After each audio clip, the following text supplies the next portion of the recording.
नटेवरे नागरे नंदा भजो रे मन गोविंदा। नटेवरे नागरे नंदा भजो रे मन गोविंदा।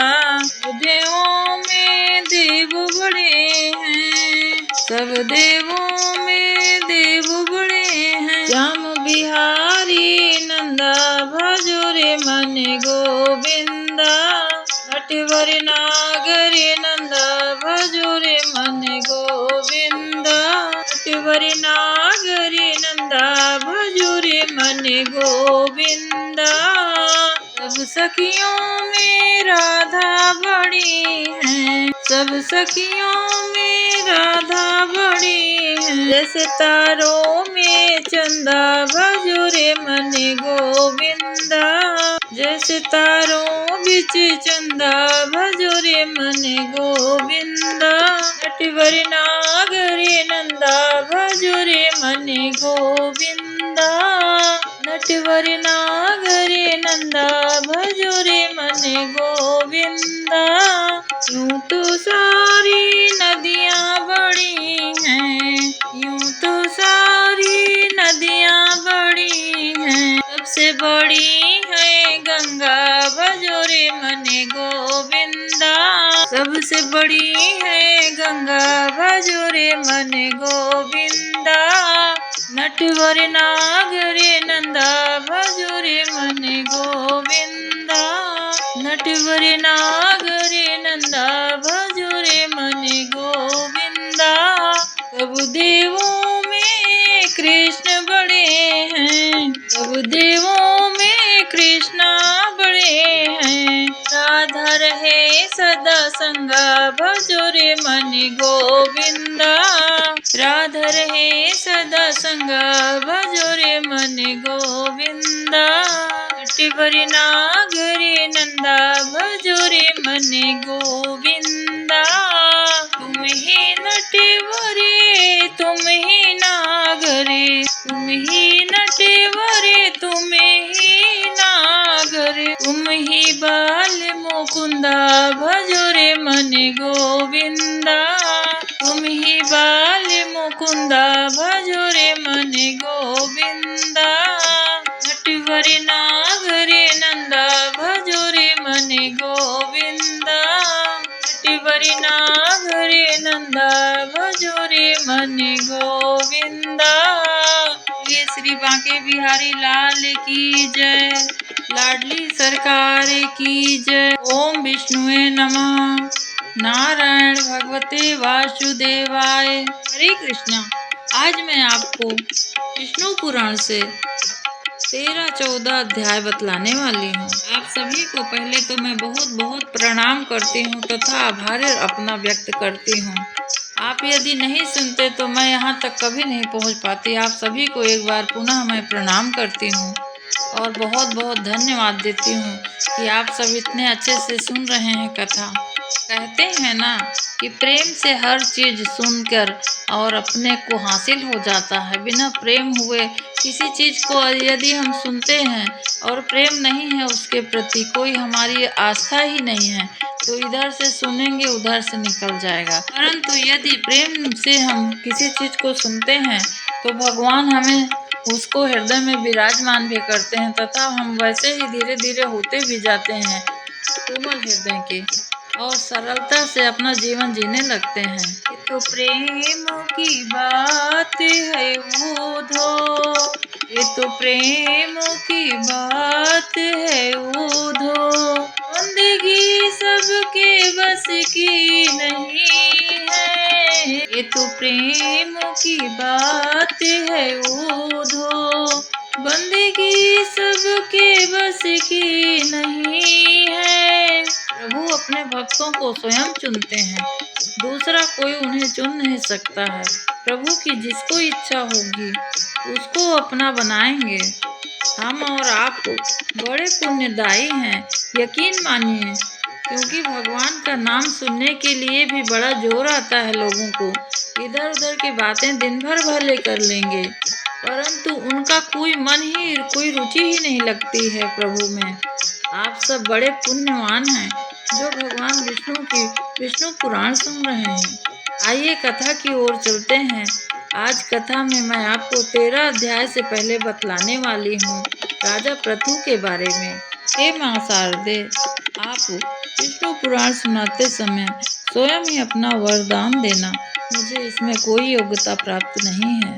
जो आप कहेंगी वैसा ही मैं करते जाऊंगी। आपको बारंबार प्रणाम है मेरा।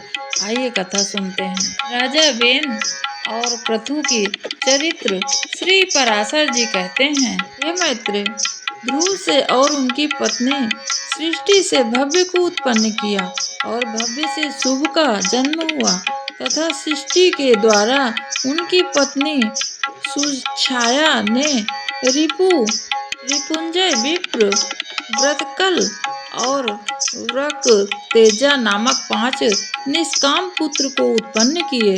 उनमें से रिपु के द्वारा तथा उनकी पत्नी बृहति के गर्भ से महातेजस्वी चाक्षुष का जन्म हुआ। चाक्षुष ने अपनी भार्या पुष्पकर्णी जो वरुण कुल में उत्पन्न हुई महात्मा वीरण प्रजापति की पुत्री थी, मनु को उत्पन्न किया जो 6ठे मनवंतर के अधिपति हुए।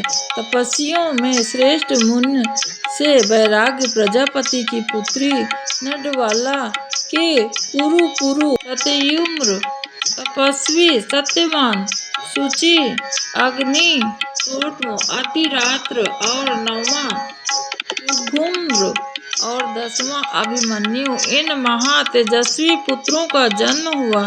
कुरु के द्वारा उनकी पत्नियां अग्रेयी का अंग, सुमना, ख्याति कृत अंगिरा और शिबी, इन 6 परम तेजस्वी पुत्रों को उत्पन्न किया।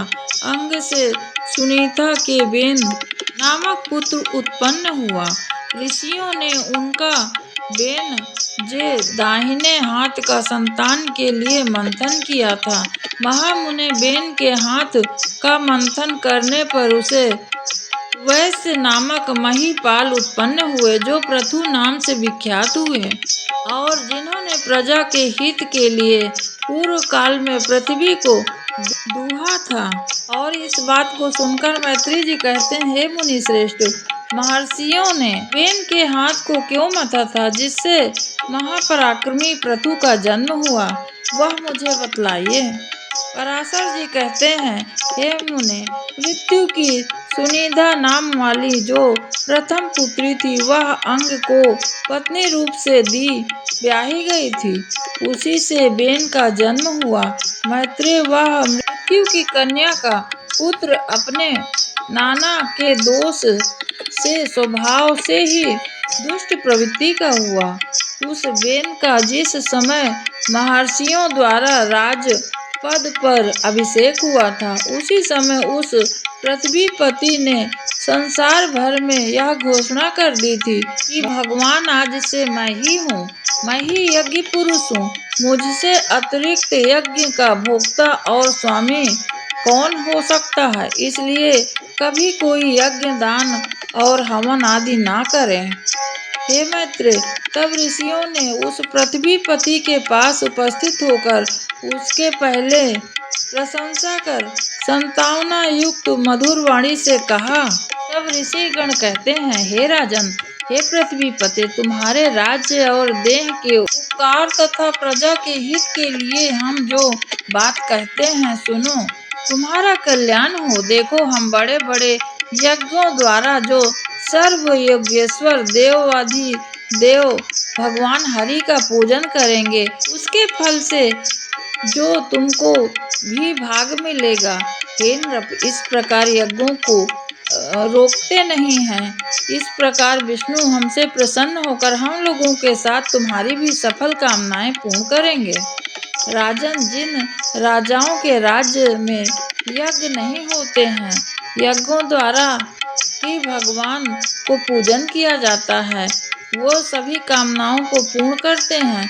यदि यज्ञ नहीं होगी तो वो रुष्ट हो जाएंगे। इस बात को सुनकर राजा बेन कहता है, मुझसे भी बढ़कर ऐसा कौन है जो मेरा भी पूजनीय है, जिसे तुम योगेश्वर मानते हो, वह हरि कहलाने वाला कौन है? ब्रह्मा, विष्णु, महादेव, इंद्र, वायु, यम, सूर्य, अग्नि, वरुण, धाता, पूषा, पृथ्वी, चंद्रमा तथा इनके अतिरिक्त और भी कितने देवता शाप और कृपा करने के समर्थ हैं। वे सभी राजाओं के शरीर में निवास करते हैं। इस प्रकार राजा सर्वदेवमय है। हे ब्राह्मणों, ऐसा जानकर मैंने जैसी जो भी कुछ आज्ञा दी है वैसा ही तुम लोग करो। देखो, कोई भी दान, यज्ञ, हवन आदि ना करे।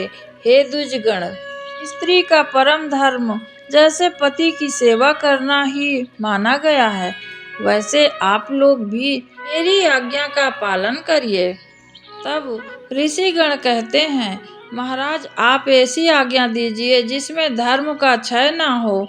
देखिए, यह सारा जगत अभी का ही परिणाम है। महर्षियों के इस प्रकार बारंबार समझाने और कहने सुनने पर भी जब वेद ने ऐसी आज्ञा नहीं दी, तो वे अत्यंत क्रोध और असमर्थ युक्त होकर आपस में कहने लगे, इस पापी को मारो मारो, जो अनादि और अनंत यज्ञ पुरुष प्रभु विष्णु की निंदा करता है। वह अनाचारी किस प्रकार पृथ्वीपति होने की योग्य है? वो बिल्कुल योग्य नहीं है। ऐसा कहकर महामुनियों ने भगवान की निंदा करने के कारण पहले ही उसे मरे हुए राजा मान लिया। हे द्विज, तदंतर उन मुनीश्वर ने सब ओर बड़ी धूलि उड़ती देखी। उसे देखकर उन्होंने अपने निकटवर्ती लोगों से पूछा, यह क्या है? उन पुरुषों ने कहा, राष्ट्र के राजाहीन हो जाने से दीन दुखिया ने चोर बनकर सब दूसरे एक दूसरे को मारना आरंभ कर दिए हैं। हे मुनीश्वर, उन तीव्र वेग वाले चोरों से उत्पात से यह बड़ी भारी धूल उड़ रही है। तब उन सब मुनीश्वरों ने आपस में सलाह कर उस पुत्रहीन राजा की जंघा को पुत्र के लिए यत्न पूर्वक मंथन किया। उसकी जंघा से मथने पर उससे एक पुत्र उत्पन्न हुआ, जो जले ठूंठ के समान काला, अत्यंत नाटा और छोटे मुख वाला था। उसने अति आतुर होकर उन सब ब्राह्मणों से कहा, मैं क्या करूं? उन्होंने कहा, निषिद्ध बैठो। अतः वह निषाद कहलाए। इसलिए हे मुनीश्वर, उससे उत्पन्न हुए लोग विंध्याचल निवासी पाप परायण निषाद गण हुए, और निषाद रूप से राजा बेन का संपूर्ण पाप निकल गया, और निषाद गण बेन के पापों का नाश करने वाले हुए। फिर उन ब्राह्मणों ने उसके दाएं हाथ का मंथन किया। उसका मंथन करने से परम प्रतापी बेन के पुत्र पृथु हुए, जो अपने शरीर से प्रज्वलित अग्नि के समान देही से थे। इसी समय आज गौ नामक सर्वप्रथम शिव जी के धनुष और दिव्य बाण तथा कवच आकाश से गिरे। उनके उत्पन्न होने से सभी जीवों को अति आनंद हुआ, और केवल सुपुत्र के ही जन्म लेने से बेन भी स्वर्ग लोक को चले गए। इस प्रकार महात्मा पुत्र के कारण ही उनकी नरक से भी रक्षा हुई, नरक जाने से भी वो बच गए। इसलिए कहते हैं, पुत्र होना बस भाग्य नहीं है, पुत्र सही होना भाग्य की बात है। यानी हमारे पुत्र 5-10 जितने भी हों और वो कुमार्ग पे चल रहे हैं, तो हमें उनसे कोई लाभ नहीं है। वो हमें नरक ही ले जाने वाला है। जिंदा भी हमें परेशान ही करेंगे, और हम मर जाएंगे तो भी से नरक की यातना निश्चित है उसके कर्म के कारण। इसलिए पुत्र का होना तो बहुत भाग्यमान की बात है, लेकिन उससे भी भाग्य तब अच्छा होगा कि जब हमें सुपुत्र की प्राप्ति हो। इस प्रकार राजा पृथु के जन्म से उनके पिता बेन की भगवान में शरणागति हुए, वो उनकी सद्गति हुई। महाराज पृथु के अभिषेक के लिए सभी समुद्र और नदियां सब प्रकार के रत्न और जल लेकर उपस्थित हो गए। उस समय अंगिरस देवगणों के सहित पितामह ब्रह्मा जी और समस्त स्वथावर जंगम प्राणियों ने वहां आकर महाराज वैश्य वेनपुत्र का राजाभिषेक किया। उनके दाहिने हाथ में चक्र का चिन्ह देखकर उन्हें विष्णु का अंश जानकर पितामह ब्रह्मा ने परम आनंद दिखाया। यह विष्णु भगवान के चक्र का चिन्ह सभी चक्रवर्ती राजाओं के हाथ में हुआ करता है। उनका प्रभाव कभी देवताओं से भी कुंठित नहीं होता है। इस प्रकार महातेजस्वी और महापराक्रमी वेनपुत्र धर्म कुशल महान राजा राजराजेश्वर पद पर बैठे और जिस प्रजा को पिता ने अप्रसन्न किया था उसको उन्होंने प्रसन्न किया, इसलिए अनुरंजन करने से उनका नाम राजा हुआ। जब वे समुद्र में चलते तो जल बहने से रुक जाता था, पर्वत उन्हें मार्ग दे देते थे और उनकी ध्वजा कभी भंग नहीं हुई। पृथ्वी बिना जोते बोए धान पकाने वाली चिंतन मात्र से ही अन्न सिद्ध हो जाता था। गौवें कामधेनु रूप थी वहाँ और पत्ते पत्ते में मधु भरा रहता था। राजा पृथु ने उत्पन्न होते ही पितामह यज्ञ किया। उससे सोमाभिषेक के दिन सुति सोम विषम भूति से महामति सूत की उत्पत्ति हुई। उसी यज्ञ से बुद्धिमान मागध का भी जन्म हुआ। तब मुनीश्वरों ने उन दोनों सूत और मागध से कहा, तुम इन महाप्रतापवान वेनपुत्र महाराज पृथु की स्तुति करो, तुम्हारे योग्य यही कार्य है और राजा भी स्तुति की योग्य हैं। तब उन्होंने हाथ जोड़कर सब ब्राह्मणों से कहा, हे महाराज, हम तो आज ही उत्पन्न हुए हैं। हम इनके कोई कर्म को तो जानते ही नहीं हैं। अभी इनके ना तो कोई गुण प्रकट हुए हैं और ना यश ही विख्यात हुआ है। फिर कहिए हम किस आधार पर इनकी स्तुति करें प्रभु। तब ऋषिगण कहते हैं, हे महाबली चक्रवर्ती महाराज, भविष्य में जो जो कर्म करेंगे और इनको जो जो भावी गुण होंगे उन्हीं से तुम इनका स्वतन करो। यह सुनकर राजा को भी परम संतोष हुआ। उन्होंने सोचा, मनुष्य सद्गुणों के कारण ही प्रशंसा का पात्र होता है, अतः मुझको भी गुण उपजन कर्म करने चाहिए। इसलिए अब स्तुति के द्वारा ये जिन गुणों का वर्णन करेंगे मैं सावधान पूर्वक वैसा ही करूँगा। यदि यहाँ पर वे कुछ अवगुण भी कहेंगे तो मैं उन्हें त्याग दूंगा। इस प्रकार राजा ने अपने चित्त में निश्चय किया। तदंतर सूत और मागध दोनों ने परम बुद्धिमान वेन नंदन महाराज पृथु का अनेक प्रकार से आश्रय लेकर स्वर सहित भली प्रकार स्वतन किया।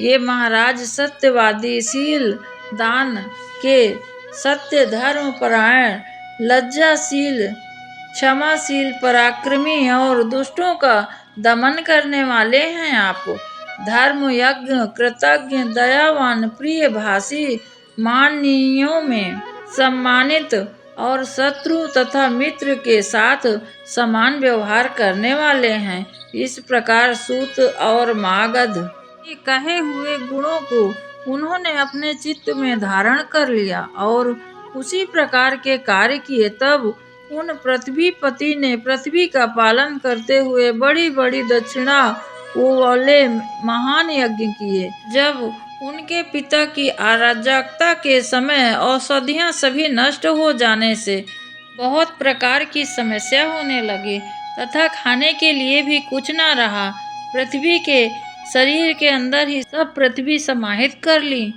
तथा सब सूख गया था। तब प्रजा ने कहा, हे प्रजापति नृपश्रेष्ठ, तुम्हारे पिता के कारण अराजकता के पृथ्वी समस्त औषधियों को खत्म कर ली है। विधाता ने आपको हमारा जीवन दायक प्रजापति बनाया है, अतः दुग्धा रूप से महा रोग से पीड़ित हम प्रजा जनों को आप जीवन रूप औषधि दीजिए। पराशर जी आगे बताते हैं मैत्री जी से, यह सुनकर महाराज पृथु अपना आज गौ नामक दिव्य धनुष और दिव्य बाण लेकर अत्यंत क्रोधपूर्वक पृथ्वी के पीछे दौड़े। तब भय से अत्यंत व्याकुल हुई पृथ्वी गौ का रूप धारण करके भागी। ब्रह्मलोक आदि सभी लोकों में गई। समस्त भूतों को धारण करने वाली पृथ्वी जहाँ जहाँ गई वहाँ वहाँ उन्होंने बेन पुत्र पृथु को शस्त्र उठाए देखा। अपने ही पीछे आ रहे हैं, हर बार यही देखती हैं।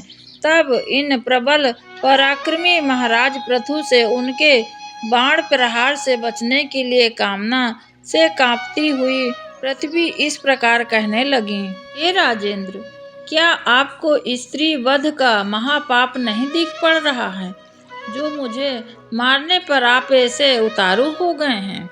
मैं स्त्री जात हूँ, मुझे आप किस प्रकार मारेंगे? यह अनुचित है। इस पर पृथु कहते हैं, यदि एक अनर्थकारी को मार देने पर बहुत लोगों को सुख प्राप्त हो तो उसे मार देना ही बुद्धिमानी है।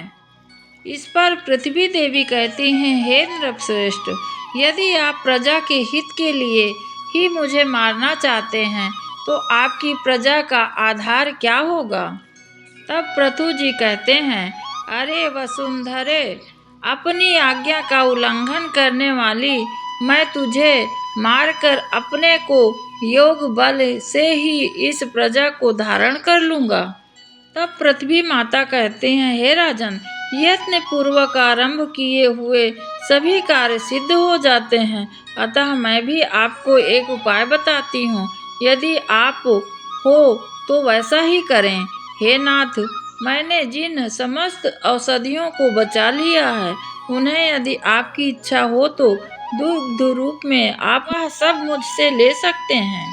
अतः हे धर्मात्माओं में श्रेष्ठ महाराज, आपकी प्रजा के हित के लिए कोई ऐसा बछड़ा बनाइए जिससे वात्सल्य रूप में उसे दुग्ध रूप से निकालकर मैं दे सकूं और मुझको आप सर्वस्त्र समतल कर दीजिए, जिससे मैं सर्वोत्तम औषधियों के बीज रूप दुग्ध को सर्वस्त्र उत्पन्न कर सकूं। ये पृथ्वी माता राजा पृथु से कह रही हैं।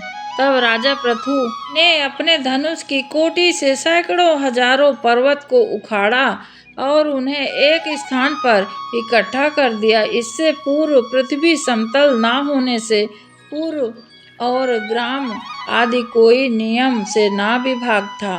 मैत्री सुनो, उस समय अन्न, गोरछा, कृषि और व्यापार का कोई क्रम ना था।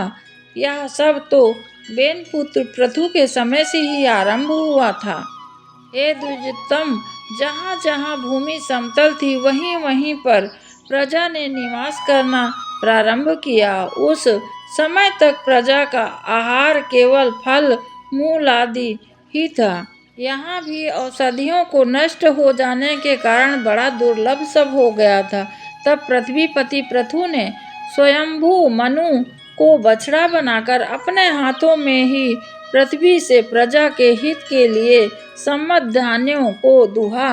हे तात, उसी अन्न के आधार से अब भी सदा प्रजा जीवित रहती है। महाराज पृथु प्राणदान करने के कारण भूमि के पिता हुए, जन्म देने वाला, यज्ञों पवित्र कराने वाला, अन्नदाता, भय से रक्षा करने वाला तथा जो विद्या का दान करते हैं, ये 5 पिता माने गए हैं। इसलिए उस सर्वभूत धारिणी को पृथ्वी नाम मिला है। राजा पृथु के नाम से ही पृथ्वी माता का नाम हुआ है।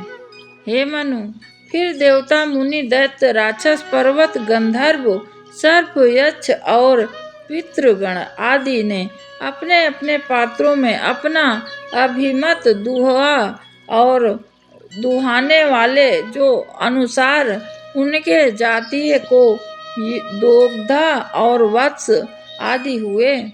इसलिए विष्णु भगवान के चरणों से प्रकट हुई यह पृथ्वी ही सबको जन्म देने वाली मानने वाली तथा धारण करने वाली, पोषण करने वाली। इसका प्रभाव पूर्व काल में बेन के पुत्र महाराज पृथु ऐसा प्रभावशील और वीरवान बनाया कि प्रजा का रंजन करने के कारण वे राजा कहलाए। जो मनुष्य महाराज पृथु के इस चरित्र का कीर्तन करता है अथवा सुनता है, वह कभी किसी प्रकार का कष्ट नहीं भोगता है और राजा पृथु के तरह विचार उसके होते हैं, ताकि दूसरों का भला पहले हो, अपना बाद में। आज के समय हम यह सोचने लगें तो बहुत ही उद्धार हो जाए कितनों का, परंतु पहले अपना भला हो फिर हम दूसरों का करें, यह भी नहीं हो रहा है। यहाँ सिर्फ यही हो रहा कि अपना ही अपना भला हो, दूसरे वाले को तो आदमी बुरा ही सोचता है। थोड़ा सा अगर समझ के चलेंगे आप और हम, तो हो सकता है कि भगवान हमारा निश्चय ही बुद्धि परिवर्तित करें। हम सब दूसरों का भला करने लगें तो प्रभु हमारा अवश्य भला करेंगे। यह थी विष्णु पुराण से 13वां अध्याय की कथा। आप सभी को एक बार फिर से प्रणाम करती हूँ और भगवान श्री लक्ष्मी जी के साथ नारायण जी को प्रणाम करके आइए 14वां अध्याय की ओर चलते हैं। पराशर जी कहते हैं, हे मैत्रेय, पृथु के अंतर्ध्यान होने से और वादी नामक 2 धर्मयज्ञ पुत्र हुए। उनमें से अंतर्ध्यान से उनकी पत्नी शिखंडिनी ने हविधान को उत्पन्न किया और हविधान से अग्नि कुलीना ने प्राचीन बारही, शुक्र, गय, कृष्ण, ब्रज और अजिन ये 6 पुत्र उत्पन्न किए। हे महाभाग, हविधान से उत्पन्न हुए भगवान प्राचीन बारही एक महान प्रजापति थे। उन्होंने यज्ञ द्वारा अपनी प्रजा की बहुत बुद्धि और मन से वृद्धि की। हे मुने, उस समय में अनुष्ठान की अधिकता के कारण प्राचीनाग्र कुश समस्त पृथ्वी में फैले हुए थे, इसलिए वे महाबली प्राचीन बरही नाम से विख्यात हुए। हे महामते, उन महीपति महान तपस्या के अनंतर समुद्र को पुत्री सवर्णा से विवाह किया। उस समुद्र कन्या सवर्णा के प्राचीन बरही से 10 पुत्र हुए और ये प्रचेता नामक सभी पुत्र धनु विद्या के बहुत जानकार थे तथा उन्होंने समुद्र के जल में रहकर 10,000 वर्ष तक समान धर्म का आचरण करते हुए घोर तपस्या की। श्री मैत्रेय जी कहते हैं, हे महामुने, उन परमात्माओं प्रचेताओं के महात्मा पिता प्राचीन बरही ने उन्हें अति संपूर्ण सम्मान पूर्वक संतानों के लिए इस प्रकार कहा, हे पुत्रों, देवाधिदेव ब्रह्मा जी ने मुझे आज्ञा दी है कि तुम प्रजा की वृद्धि करो और मैंने भी उनसे बहुत अच्छा कह दिया है। अतः हे पुत्रगण, तुम मेरी प्रसन्नता के लिए सावधान पूर्वक सुनो, प्रजा की वृद्धि करो, क्योंकि प्रजापति की आज्ञा तुमको भी सर्वथा मानना चाहिए। पराशर जी आगे कहते हैं, हे मुने, उन राजकुमारों ने पिता के यह वचन सुनकर उनसे जो आज्ञा ऐसा कहकर फिर पूछा, हे तात, जिस धर्म से हम प्रजा वृद्धि में समर्थ हो सके उसकी आप हमसे भली प्रकार व्याख्या करिए। तब पिता कहते हैं कि वरदायक भगवान विष्णु की आराधना करने से ही मनुष्य को निसंदेह इष्ट वस्तु की प्राप्ति होती है। जो चाहता है वह उसे जरूर मिलती है और किसी उपाय से नहीं। इसके सिवा और मैं तुमसे क्या कहूँ पुत्रों। इसलिए यदि तुम सफलता चाहते हो तो प्रजा वृद्धि के लिए सर्वभूतों के स्वामी श्री हरि गोविंद की उपासना करो। धर्म, अर्थ, काम, मोक्ष ये इच्छाओं वाला सदा अनादि पुरुषोत्तम भगवान विष्णु की ही आराधना करते हैं। कल्प के आरंभ में जिनकी उपासना करके प्रजापति के संसार की रचना करने की बात है, और तुम उन अच्युत की आराधना करो, इससे तुम्हारी संतान में वृद्धि होगी। पराशर जी कहते हैं कि पिता की ऐसी आज्ञा मानने पर प्रचेता नामक 10 पुत्र समुद्र से जल में डूबे रहकर सावधान पूर्वक तप करना आरंभ किया। हे मुनि श्रेष्ठ, सर्वलोकाश्रय जगतपति श्री नारायण जी में चित्त लगाए हुए उन्हें 10,000 वर्ष वहीं जल में ही स्थिर रहकर देवाधिदेव श्री विष्णु जी की पूजा की उन्होंने और स्तुति की।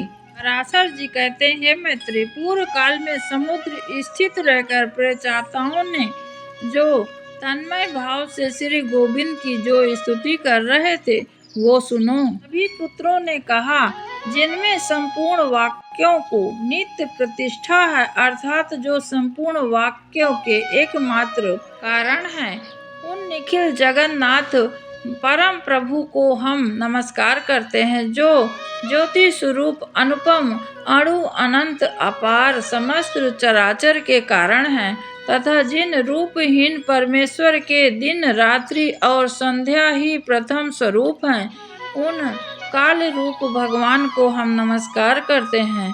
समस्त प्राणियों में जीवन रूप जिनके अमृतमय स्वरूप को देव और पितृगण नित्य प्रतिदिन भोगते हैं, उन सोम स्वरूप प्रभु को नमस्कार है, जो तीक्ष्ण स्वरूप अपने तेज को आकाश मंडल को प्रकाशित करते हुए अंधकार को भक्षण कर जाते हैं, तथा जो घाम शीत और जल के उन सूर्य रूप को हम नमस्कार करते हैं, जो समस्त देवताओं को, पितृगण को, अग्नि स्वरूप विष्णु भगवान को हम प्राण अपान आदि 5 प्रकार से देह में स्थित होकर रात दिन चेष्टा करता रहता है, तथा जिनकी योनि आकाश है और वह वायु स्वरूप भगवान को हम नमस्कार करते हैं, जो समस्त भूतों को अवकाश देता है। अनंत मूर्ति और परम शुद्ध आकाश स्वरूप प्रभु को हम नमस्कार करते हैं।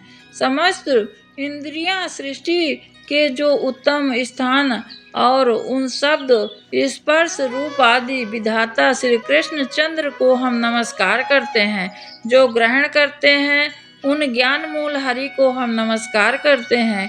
इंद्रियों के द्वारा ग्रहण किए हुए विषयों को आत्मा के सम्मुख उपस्थित करता है, उस अंत करुणामय रूप को हम नमस्कार करते हैं। अविकारी अजन्मा शुद्ध निर्गुण निर्मल श्री विष्णु का परम पद है, वह ब्रह्मा स्वरूप को हम नमस्कार करते हैं, जो ना लंबा है, ना पतला है, ना मोटा है, ना छोटा है, ना काला है, ना लाल है, जो निसंदेह शरीर से रहित एवं अनासक्त और अनशरीरी है, जो नाम गोत्र सुख और तेज से शून्य तथा कारणहीन है, जिनमें भय भ्रांति निद्रा जरा और मरण इन अवस्थाओं का अभाव है, जो अरज रजोगुण रहित अपशब्द अमृत और पूर्वा पर व्यवहार की गति नहीं है, वही भगवान विष्णु परम पद हैं, जिनका ईशन शासन ही परम गुण है, जो स्वरूप और अनाधार हैं तथा सृष्टि का अविषय हैं। भगवान विष्णु के उस परम पद को हम नमस्कार करते हैं। पराशर जी कहते हैं, इस प्रकार विष्णु भगवान की सभी ने बहुत प्रकार से स्तुति की और करते हुए 10,000 वर्ष तक तपस्या की। तब भगवान श्री हरि ने प्रसन्न होकर उन्हें खिले हुए नील कमल की सी आभा युक्त दिव्य छवि जल के भीतर ही दर्शन दिया। तब पक्षीराज गरुड़ पर चढ़े हुए श्री हरि को देखकर उन्हें भक्ति भाव के भार से झुके हुए मस्तकों द्वारा प्रणाम किया। तब भगवान ने उनसे कहा, मैं तुमसे बहुत प्रसन्न हूँ, तुम्हें वर देने के लिए आया हूँ, तुम अपना अभीष्ट वर मांगो। तब सभी ने कहा कि वरदायक श्री हरि को प्रणाम करके जिस प्रकार उनके पिता ने उन्हें प्रजा वृद्धि के लिए आज्ञा दी थी, उस प्रकार उन्होंने सब निवेदन किया। तदंतर भगवान विष्णु उन्हें अभिष्ट वर देकर फिर अंतर्ध्यान हो गए और वे जल से बाहर निकलकर आ गए। यह विष्णु पुराण की 14वां अध्याय की कथा थी। आप सभी को उम्मीद करती हूँ यह सब बहुत पसंद आएगी और समझ में भी आई होगी। आइए अब 15वां अध्याय से मैं आपको बतला रही हूँ विष्णु पुराण से कि प्रेषिताओं का मारीसा नामक कन्या के साथ विवाह, दक्ष प्रजापति की उत्पत्ति एवं दक्ष की 8 कन्याओं के वंशज का वर्णन भी सुनिए। आप सभी बड़े ध्यान से सुनिए। पराशर जी कहते हैं, प्रेषिताओं की तपस्या में लगे रहने के कारण कृषि आदि द्वारा किसी प्रकार की रक्षा न होने के कारण पृथ्वी को वृक्षों ने ढक लिया और प्रजा बहुत कुछ नष्ट हो गई। आकाश वृक्षों से भर गया था, इसलिए 10,000 वर्ष तक ना तो वायु ही चला और ना ही प्रजा ही किसी प्रकार की चेष्टा कर सकती थी। जल से निकलने पर उन वृक्षों को देखकर प्रेषितागण अति क्रोधित हुए और उन्होंने रोषपूर्वक अपने मुख से वायु और अग्नि को छोड़ा। वायु ने वृक्षों को उखाड़कर सुखा दिया और प्रचंड अग्नि ने उन्हें जला डाला। इस प्रकार उस समय वहाँ वृक्ष का नाश होने लगा। तब वहाँ भयंकर वृक्ष प्रलय देखकर थोड़े से वृक्षों के रह जाने पर उनके राजा सोम ने प्रजापति प्रेषिताओं के पास जाकर कहा, हे नृप, आप सब शांत हो जाइए। हे राजन, आपसे मैं कुछ कहता हूँ वो सुनिए। मैं वृक्षों के साथ आप लोगों की संधि करा दूंगा। वृक्षों से उत्पन्न हुई सुंदर रत्न स्वरूपा कन्या का मैंने पहले ही भविष्य को जानकर अपनी अमृतमयी किरणों से पालन पोषण किया है। वृक्षों को यह कन्या मारीसा नाम से प्रसिद्ध हुई है। यह महाभागा इसलिए उत्पन्न की गई है कि निश्चय ही तुम्हारे वंश को बढ़ाने वाली तुम्हारी भार्या हो। मेरे और तुम्हारे आधे आधे तेज से इसके परम विद्वान दक्ष नामक प्रजापति उत्पन्न होगा। वह तुम्हारे तेज के सहित मेरे अंश से युक्त होकर अपने तेज के कारण अग्नि के समान होगा और प्रजा की खूब वृद्धि करेगा। पूर्व काल में वेदवान में श्रेष्ठ एक कांडू नामक मुनीश्वर थे। उन्होंने गोमती नदी के परम रमणीक तट पर तप किया। तब इंद्र ने उन्हें तपोभ्रष्ट करने के लिए रमलोचा नामक उत्तम अप्सरा को नियुक्त किया। उसके द्वारा ऋषि श्रेष्ठ को वह विचलित कर दिया और उसके द्वारा दुग्ध होकर वे 100 से भी अधिक वर्ष तक विषयासक्त चित्त से मंदराचल पर्वत में रह रहे थे। तब हे महाभागा, एक दिन उस अप्सरा ने पांडु ऋषि से कहा, हे ब्राह्मण, मैं अब स्वर्ग लोक को जाना चाहती हूँ। आप प्रसन्नता पूर्वक मुझे आज्ञा दीजिए। उसके ऐसे कहने पर उसमें आसक्त चित्त हुए मुनि ने कहा, महाभद्र, अभी कुछ दिन और रुको। तब ऐसा कहने पर उस सुंदरी परमात्मा के साथ अगले 100 वर्ष तक वहीं रहकर नाना प्रकार के भोग भोगे। तब भी उनके यह पूछने पर, भगवान, मुझे स्वर्ग लोक को जाने के लिए आज्ञा दीजिए। तब भी ऋषि ने यही कहा, अभी ठहरो। तदंतर 100 वर्ष और बीत जाने पर वह प्रण युक्त कह के सुशोभित वचनों से फिर कहती है कि हे ब्राह्मण, अब मैं स्वर्ग को जाना ही चाहती हूँ। यह सुनकर मुनि ने, जब भी वह सुंदरी स्वर्ग लोक को जाने को कहती तभी ऋषि कहते कि और दिन अभी रुको। वो स्वर्ग तो जाना चाहती थी, परंतु भयभीत होकर जब तक उनसे इच्छा से नहीं भेजते ऋषि, तब तक वो कैसे जा सकती हैं।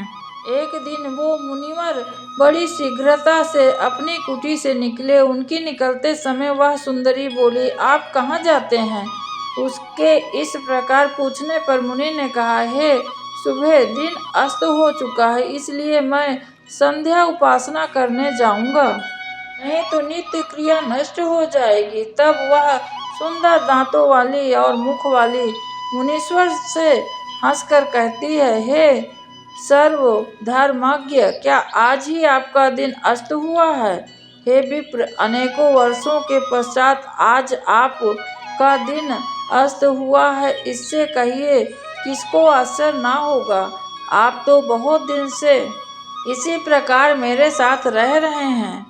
तब मुनि कहते हैं, भद्रे, नदी के इस सुंदर तट पर तुम आज सवेरे ही तो आई हो। मैंने आज ही तो तुमको अपने आश्रम में प्रवेश करते हुए देखा है। अब दिन के समाप्त होने पर संध्या काल हुआ है, फिर सच तो कहो, ऐसा उपहास क्यों कर रही हो? तब वह कहती है कि ब्राह्मण, आपका यह कथन कि तुम सवेरे ही आई हो ठीक ही है, इसमें झूठ नहीं है, परंतु उस समय को तो आज सैकड़ों वर्ष बीत चुके हैं।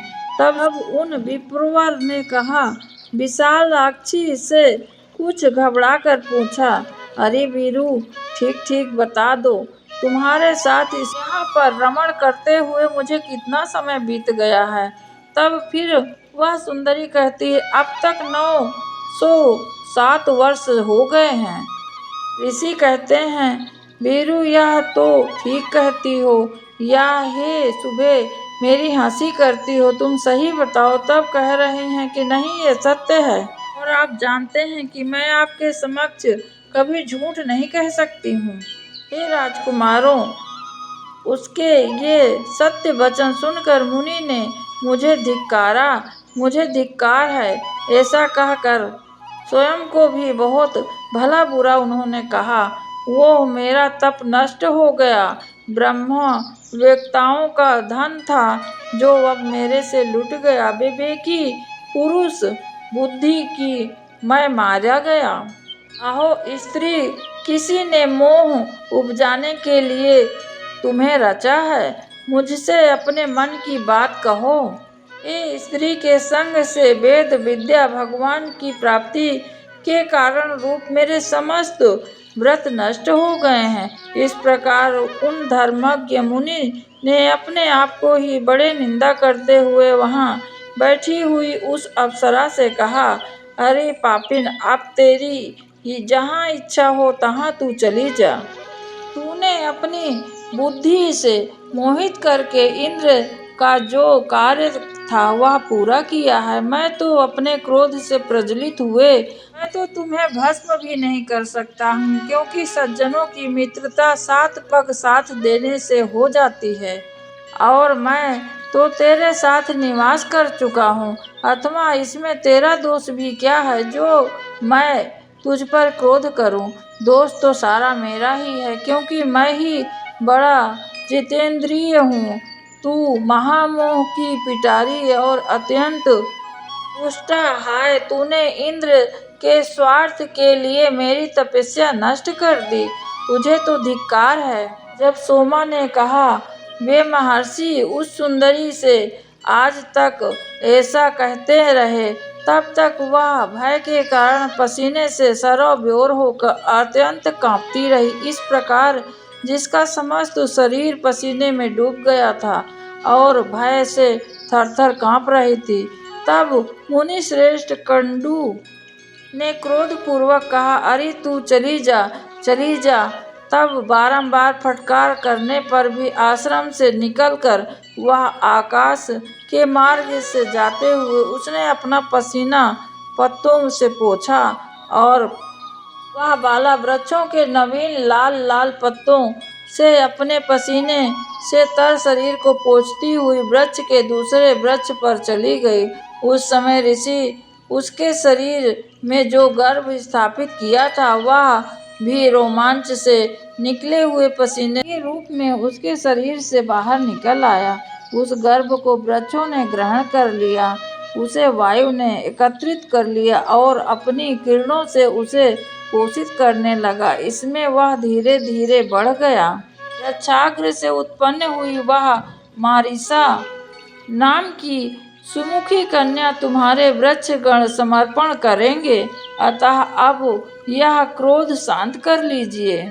इस प्रकार वृक्षों से उत्पन्न हुई वह कन्या ब्रह्मलोचक की पुत्री है तथा कंडू मुनि कि मेरी ओर से वायु की भी संतान है। हे मैत्री, साधु श्रेष्ठ भगवा कंडू भी तप के क्षीण हो जाने पर पुरुषोत्तम क्षेत्र नामक भगवान विष्णु की निवास भूमि को गए और राजा पुत्रों वहाँ भी महायोगी एक निष्ठ होकर एकाग्र चित्त से ब्रह्मापार मंत्र का जप कर उनको उधर वो बाहु रहकर श्री विष्णु भगवान की आराधना करने लगे।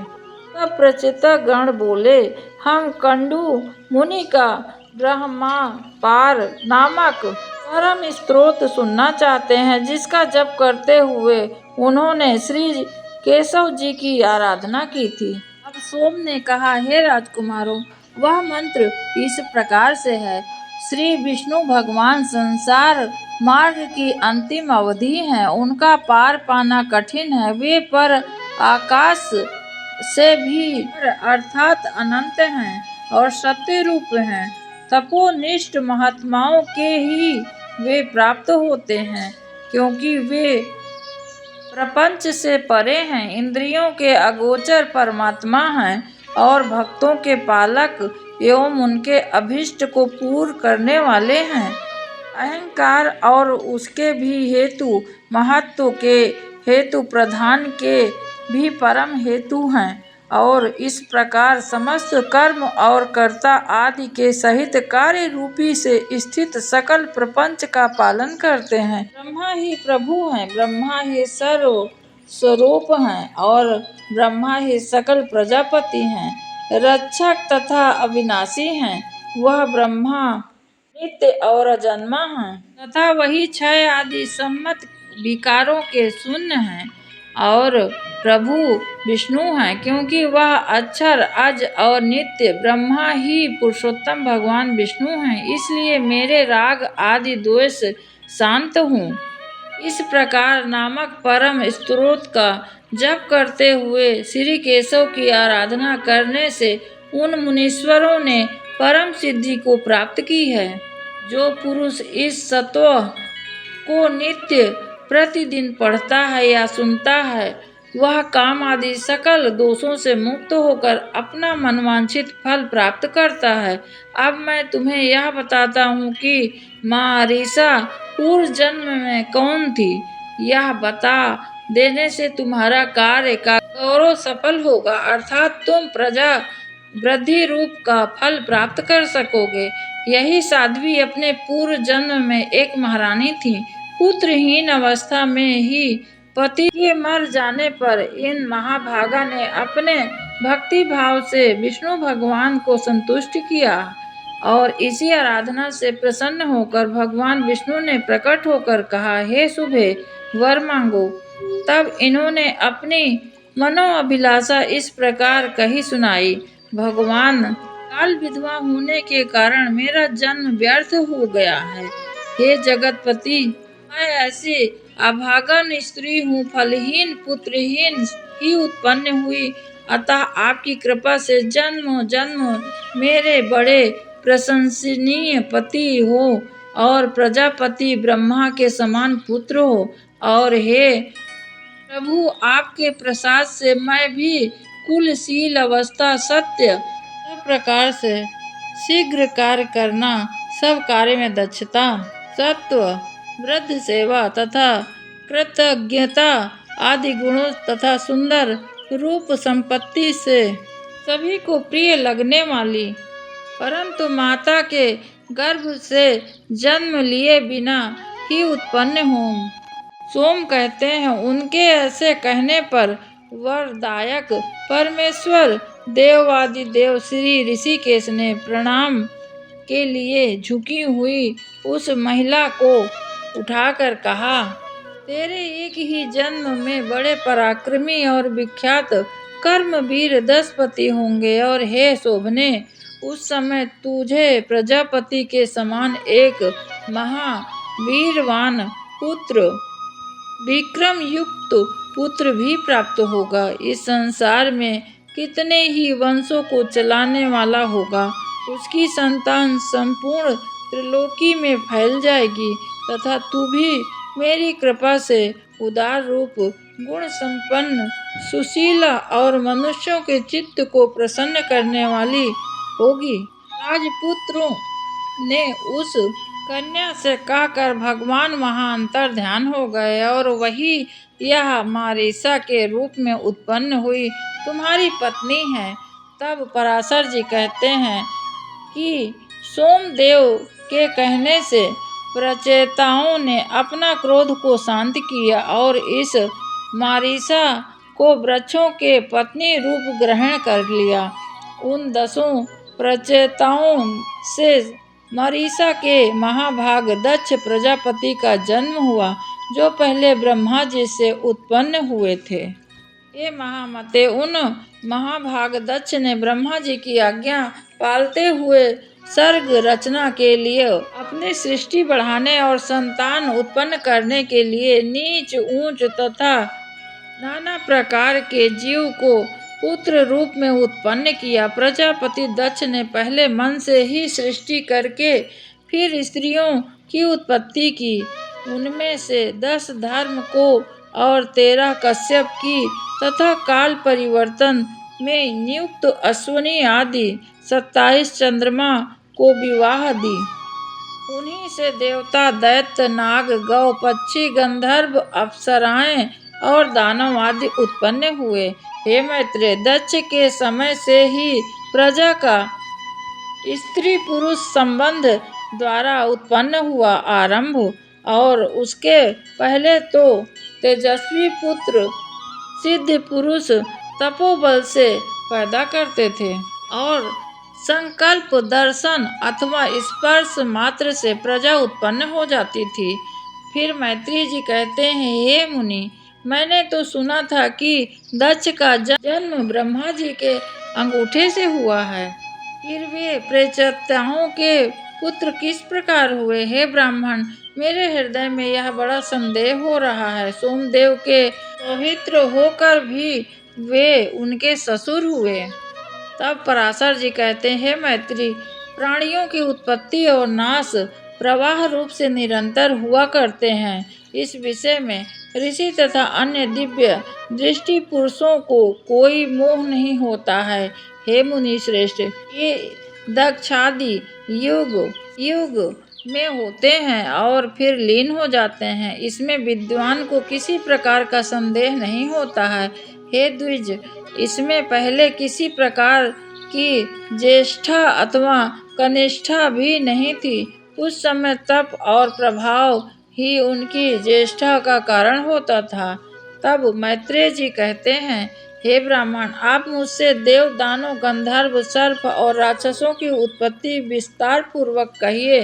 तब पराशर जी कहते हैं, हे मुनि, स्वयंभू भगवान ब्रह्मा जी की ऐसी आज्ञा होने पर कि तुम प्रजा उत्पन्न करो, दक्ष ने पूर्व काल में जिस प्रकार प्राणियों की रचना की थी वह सुनो। उस समय पहले तो दक्ष ने ऋषि, गंधर्व, असुर और सर्प मानसिक प्राणियों को ही उत्पन्न किया है।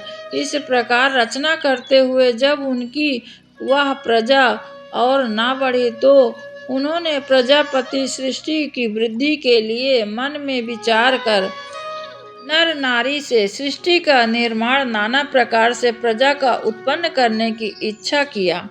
प्रजापति की अति तपस्विनी और लोकधारिणी पुत्री आश्रिक्री से विवाह किया। तदंतर वीरवान प्रजापति दक्ष ने सर्ग की वृद्धि के लिए वीरसुत आश्रिक्री से 5 सहस्त्र पुत्र उत्पन्न किए। उन्हें प्रजा वृद्धि के इच्छुक देख प्रियवादी देवर्षि नारद जी ने उनके निकट जाकर इस प्रकार कहा, हे महापराक्रमी, आप लोग की ऐसी चेष्टा प्रतीत हो रही है, आप प्रजा उत्पन्न करेंगे, सो मेरा यह कथन सुनो। खेद की बात है, तुम लोग अभी मेरे निरे अनभिज्ञ हो, क्योंकि तुम इस पृथ्वी का मध्य, ऊपरी भाग और अंत, नीचे की भाग कुछ भी नहीं जानते हो। फिर प्रजा की रचना किस प्रकार करोगे? देखो, तुम्हारी गति इस ब्रह्मांड में ऊपर नीचे और इधर उधर सब जगह सब और अप्रतीत हो रही है। अतः हे ज्ञानियों, तुम सब मिलकर इस पृथ्वी का अंत क्यों नहीं देखते हो? क्योंकि नारद जी के ये वचन सुनकर सब भिन्न भिन्न दिशाओं को चले गए और समुद्र में जाकर जिस नाना प्रकार की नदियां नहीं लौटती, उसी प्रकार वो आज तक ना लौटे। और ऋषियों के इस प्रकार चले जाने पर प्रेचताओं के पुत्र दक्ष ने वैरुणी से 1 सहस्त्र पुत्र उत्पन्न किए और सबला श्रगण भी प्रजा बढ़ाने के इच्छुक हुए, किंतु वे ब्राह्मण उनसे नारद जी ने ही फिर पूर्वोक्त बातें कह दी। तब वे अपने आप में ही एक दूसरे से कहने लगे, महामुनि नारद जी ठीक कहते हैं, हमको भी इस संदेह नहीं, अपने भाइयों के मार्ग पर ही हमें जाना चाहिए। हम पृथ्वी का परिणाम जानकर ही सृष्टि करेंगे। इस प्रकार वे भी उसी मार्ग में चले गए और समुद्रगत नदियों के समान आज तक नहीं लौटे हैं। तब से ही यदि भाई को खोजने के लिए भाई ही जाए तो वह नष्ट हो जाता है। अतः पुरुष को ऐसा ना करना चाहिए। महाभाग दक्ष प्रजापति ने उन पुत्रों को भी गए जान नारद जी पर बड़ा क्रोध किया और उन्हें श्राप दे दिया। हे मैत्रेय, हमने सुना है कि फिर वह उस विद्वान प्रजापति ने स्वर्ग वृद्धि की इच्छा वैष्णवी के साथ कन्याएं उत्पन्न की और उनमें से उन्होंने 10 धर्म को, 13 कश्यप को, 27 सोम चंद्रमा की ओर और 4 अरिष्टनेमि को दी तथा 2 बहुपुत्र को अंगिरा और सहस्त्र को विवाही। अब उनके नाम भी सुनो, अरुधति, वसु, यामी, लंबा, भानु, मरुधति, संकल्पा, मुहूर्ता, सांध्या और विश्वा, ये 10 धर्म की पत्नियां थीं। अब तुम इनके पुत्र का विवरण सुनो। विश्वा के पुत्र विश्वेदेवा थे, सांध्या के सांध्यगण हुए, मरुत्वती से मरुत्वान और वसु से वसुगण हुए तथा भानु से भानु और मुहूर्ता से मुहूर्त भीमानी देवगण हुए। लंबा से घोष, यामी से नागविति और अरुंधति से समस्त पृथ्वी विषयक प्राणी हुए तथा संकल्पा से सर्वात्मक संकल्प की उत्पत्ति हुई। नाना प्रकार के वसु, तेज अथवा धन ही जिनका प्राण है, ऐसे ज्योति आदि जो 8 वसुगण विख्यात हैं। अब मैं उनका वंश का विस्तार बताता हूँ। उनके नाम आप सुनो। ध्रुव, सोम, धर्म, अनिल, अनिल यानी वायु, अनल, अग्नि, प्रत्युच्च और प्रभास कहे जाते हैं। आपके पुत्र प्रत्रंड, श्रम, शांत और ध्वनिक हुए तथा ध्रुव के पुत्र लोक संहारक भगवान काल हुए। भगवान वर्चा सोम के पुत्र थे, जिनसे पुरुष वर्चस्वी तेजस्वी हो जाता है और धर्म के उनकी भार्या मनोहर से द्रविण, हट एवं अव्यवाह तथा शिशिर, प्राण और वरुण नाम पुत्र हुए। अनिल की पत्नी शिवा थी, उनसे अनिल को मनो, जव और अभिज्ञात गति ये 2 पुत्र हुए। अग्नि के पुत्र कुमार सरस्तंभ तो सरकंडे से उत्पन्न हुए। कृतिकाओं के पुत्र होने से कार्तिकेय कहलाए। शाक्य, विशाख्य और नैगमय इनके छोटे भाई थे। देवल नामक ऋषि को प्रयुष तथा इन देवल के भी 2 क्षमाशील और मनीषी पुत्र हुए। बृहस्पति जी की बहन वरस्त्री जो ब्रह्मचारिणी और सिद्ध योगिनी थी तथा अनासक्त भाव से समस्त भूमंडल में विचरती रहती थी। 8वें वसु प्रभास की भार्या हुई वो। उससे सहस्त्रों शिल्प कारीगरियों के कर्ता और देवताओं के शिल्पी महाभाग प्रजापति विश्वकर्मा का जन्म हुआ, जो समस्त शिल्पकारों में श्रेष्ठ और सब प्रकार के आभूषण बनाने वाले हुए तथा जिन्होंने देवताओं के संपूर्ण विमानों की रचना की है और महात्मा की शिल्प विद्या के आश्रय से बहुत ही मनुष्य जीवन निर्वाह करते हैं। उन विश्वकर्मा के 4 पुत्र थे, उनके नाम भी सुनो। अजैकपाद, त्रिबुर्ध, त्वष्टा और परम पुरुषार्थी रुद्र थे। उनमें से त्वष्टा के पुत्र महातेजस्वी विश्वरूप थे। ये महामुने हर बहुरूप त्रम्यक, अपराजित, वृषा, कपि, शंभु, कपर्दी, रेवत, मृगव्याध, सर्व और कपाली, ये त्रिलोकी के अधीश्वर 11 रुद्र कहे गए हैं। ऐसे सैकड़ों महातेजस्वी एकादश रुद्र प्रसिद्ध हैं। जो दक्ष कन्याएं कश्यप जी की स्त्रियां हुई, उनके नाम सुनो। वे आदिति, दिति, दनु, अरिष्ठा, सुरसा, स्त्रसा, सुरभि, विनता, ताम्रा, क्रोधवशा, ईरा, कद्रु और मुनि थी। ये धर्मज्ञ, अब तुम उनकी संतान का भी विवरण श्रवण करो। पूर्व मनवंतर में तुषित नामक 12 श्रेष्ठ देवगण थे। वे यशस्वी सुरश्रेष्ठ चाक्षुष मनवंतर के पश्चात वैवस्वत मनवंतर के उपस्थित होने पर एक दूसरे के पास जाकर मिले और परस्पर कहने लगे, हे देवगण, आओ हम लोग शीघ्र ही अदिति के गर्भ से प्रवेश कर इस मनवंतर में जन्म लें, इसी में हमारा हित है। इस प्रकार चाक्षुष मनवंतर में निश्चय कर उन सब ने मरीच पुत्र कश्यप जी के यहाँ दक्ष कन्या अदिति के गर्भ से जन्म लिया। अति तेजस्वी उससे उत्पन्न हुए विष्णु, इंद्र, अर्यमा, धाता, त्वष्टा, पूषा, विश्वान, सविता, मैत्र, वरुण, अंशु और भग नामक 12 आदित्य कहलाए। इस प्रकार पहले चाक्षुष मनवंतर में जो तुषित नामक देवगण थे, वे ही फिर से 12 आदित्य हुए। सोम की जिन 27 पत्नियों के विषय में पहले कह चुके हूँ, वे सब नक्षत्र योगिनी हैं और इन नामों से विख्यात हैं।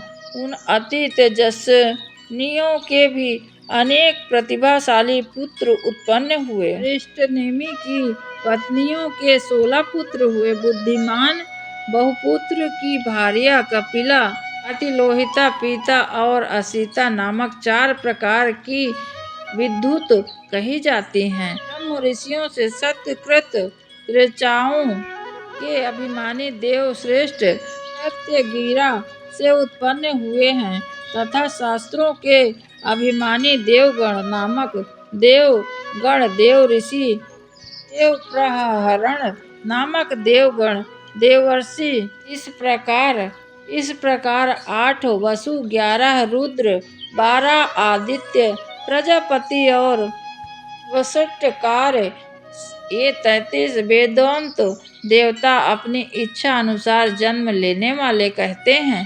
इस लोक में इनके उत्पत्ति और निरोध निरंतर हुआ करते हैं। ये 1000 युग में अनंतर पुनः पुनः उत्पन्न होते रहते हैं। हे मैत्री, जिस प्रकार लोक में सूर्य के अस्त और उदय निरंतर हुआ करता है, उसी प्रकार देवगण भी युग युग पर उत्पन्न होते रहते हैं।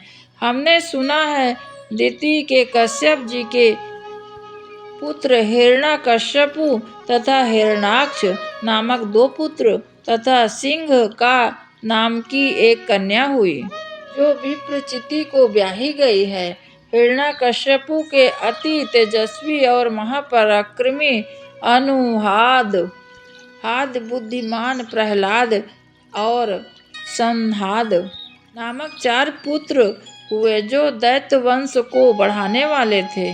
हे महाभाग, उनमें से प्रहलाद जी सर्वस्त्र समदर्शी और जितेंद्रिय थे। उन्होंने भगवान विष्णु जी की परम भक्ति का वर्णन किया और जिनको दैत्य राज द्वारा दीप्त किए हुए अग्नि ने उन्हें सर्वांग व्याप्त होकर भी हृदय में वासुदेव भगवान के स्थित रहने से नहीं जले, जिन महाबुद्धिमान के समुद्र के जल में पड़े इधर उधर हिलने डुलने से सारी पृथ्वी हिलने लगती थी, जिनका पर्वत के समान कठोर शरीर सर्वस्त्र भगवांचित रहने के कारण दैत्य राज के चलाए हुए अस्त्र शस्त्र से भी छिन्न भिन्न नहीं हुआ।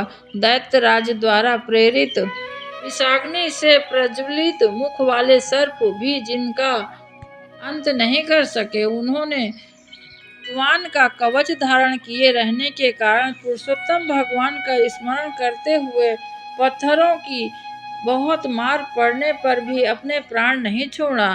स्वर्ग निवासी दैत्यपति द्वारा ऊपर से गिराए जाने पर जिन महापुरुष को बीच में ही धरती ने अपने गोद में ले लिया, श्री मधुसूदन भगवान के स्थित रहने से दैत्यराज का नियुक्त किया हुआ सबका शोषण करने वाला वायु, दैत्य आक्रमण के लिए नियुक्त उत्तम दिग्गजों के दांत जिनके वक्ष स्थल में लगने से टूट गए और उनका सारा मद चूर हो गया। पूर्व काल में दैत्य राज के पुरोहित की उत्पन्न हुई कृत्या भी जिन गोविंद शक्ति चित्त भक्त राज के अंत का कारण नहीं हो सकी, जिसके ऊपर बहुत प्रकार की मायावी शक्तियां हजारों माताएं श्री कृष्ण के चक्र से व्यर्थ ही हो गईं, जिन मतिमान और दैत्यराज के रसोइयों के लाए हुए हलाहल विष को निर्विकार भाव से पचा लिया, जो इस संसार में समस्त प्राणियों के प्रति समान चित और अपने समान ही दूसरों के लिए परम प्रेम युक्त थे, और जो परम परमात्मा महापुरुष सत्य एवं धैर्य शौर्य आदि गुणों की खान तथा समस्त साधु पुरुषों के लिए उपमा स्वरूप थे। विष्णु पुराण से 15वां अध्याय भी समाप्त हुआ। आप सभी को बहुत बहुत प्रणाम। आज के लिए बस इतना ही। हरे कृष्णा।